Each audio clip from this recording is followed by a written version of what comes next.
Hi friends, good night. তোমরা কি করছো? আজকে আমাদের রাতে সেরকম চাপ নেই রান্নাবাড়ি করার। আমরা হচ্ছে সবাই মুড়ি মেখে খেয়েছি, আর আমার ছেলে খাবে কমপ্লেন আর পাউরুটি। ওর খুব খাওয়ার শখ, আজকে রাতে ওটাই খাবে। তাই আমাদের খাওয়া হয়ে গেছে, ওকে খেতে দিয়েছি। দেখো ও খাচ্ছে, এখন পাপার কাছে খাচ্ছি।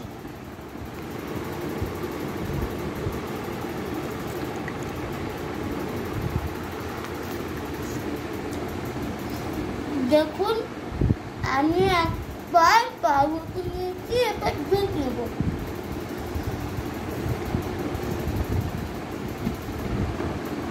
হয়ে গেল। বন্ধুরা, তোমরা কিন্তু কমেন্টে জানাবে কেমন হয়েছে ভিডিওটা। ঠিক আছে, তবে রাখছি। গুড নাইট বন্ধুরা। ঠিক আছে, সবাই ভালো থেকো, সুস্থ থাকো। ঠিক আছে, রাখছি তাহলে, টাটা।